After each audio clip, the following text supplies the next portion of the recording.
ছোট্ট এই দোয়াটি যদি কোনো ব্যক্তি প্রতিদিন একবার করে পাঠ করতে পারে, ওই দিন সে ইচ্ছা করলেও কোনো পাপ করতে পারবে না। মানে পাপ করার ক্ষমতা সে হারিয়ে ফেলে, শয়তান তার কাছ থেকে অনেক দূরে চলে যায়।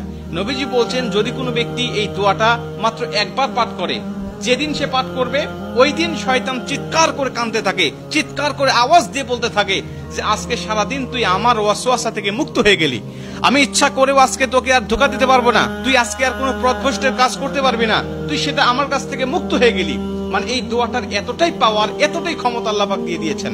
অতএব আমরা এই দোয়াটা মুখস্থ রাখবো, ছোট্ট একটি দোয়া মুখস্থ করে প্রতিদিন আমরা তেলাওয়াত করব। আমরা কিন্তু অনেকেই আছি পাপ ছাড়তে চাই, কিন্তু আমরা এমন কিছু দেখি বা এমন কিছুর সম্মুখীন আমরা হয়ে যাই, ওটা দেখার পরে আমরা নিজের উপরে নিজের কন্ট্রোলটা হারিয়ে ফেলি, তখন আমরা পাপ করতে বাধ্য হই বা পাপ শয়তান আমাদেরকে করিয়ে ফেলে। এজন্য যদি আমরা প্রতিদিন অন্তত ফজরের নামাজের পরে এই দোয়াটা যদি পাঠ করতে পারি, তাহলে আমরা কিন্তু শয়তান থেকে মুক্ত থাকবো ওই দিন সারাদিন। আর শয়তান থেকে মুক্ত থাকার কারণে আমরা ইচ্ছা করলে ওই দিন পাপ করতে পারবো না। নবীজি এই দোয়াটা শিখিয়েছেন, আউযু বিল্লাহিল আযীম, আউযু বিল্লাহিল আযীম ওয়া বিওয়াজহিল কারীম ওয়া সুলতানিহিল কাদীম মিনাশ শাইতানির রাজীম।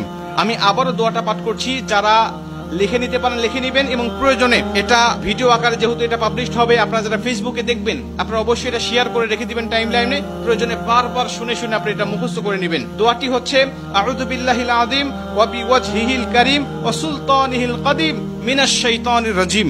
এই দোয়াটা আপনি মুখস্থ করে নেবেন, আর এই দোয়াটা পড়ার কারণে কিন্তু শয়তান থেকে আপনি মুক্ত থাকবেন।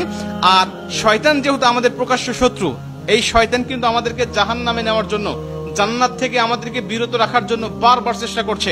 আমাদের সামনে থেকে, পিছন থেকে, ডানে থেকে, বামে থেকে, সব জায়গা দিয়ে কিন্তু শয়তান আমাদেরকে ধোঁকা দেওয়ার জন্য সদা ব্যস্ততা।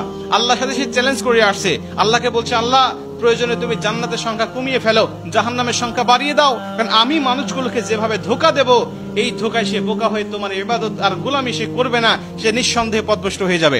এই জন্য শয়তান থেকে মুক্ত থাকার জন্য আমরা কিন্তু সর্বসময় এই দোয়াটা পাঠ করবো। প্রতিদিন অন্তত একবার এই দোয়াটা আমরা পাঠ করলে আমাদের কাছ থেকে শয়তান মুক্ত হয়ে যাবে, আমরা শয়তান মুক্ত জীবন যাপন করব। আর আমাকে যদি শয়তান ওয়াসওয়াসা না দেয়, ওই দিন কিন্তু আমি পাপ করতে পারবো না, ইচ্ছা করলে পাপের কোনো কথাই আমার মধ্যে আসবে না। কারণ আমরা জানি ফেরেশতারা ইচ্ছা করলেও পাপ করতে পারে না, কারণ ফেরেশতাদেরকে শয়তান ধোঁকা দেয় না, আর ফেরেশতাদের কাছে শয়তান যায় না, তাই তাদের অকর্ম করার মতো বা পাপ করার মতো কোনো ক্ষমতা তাদের নাই। এর জন্য এই দোয়াটা আমরা সবাই মুখস্থ করে নিব এবং প্রতিদিন একবার হলেও পাঠ করবো ইনশাআল্লাহ।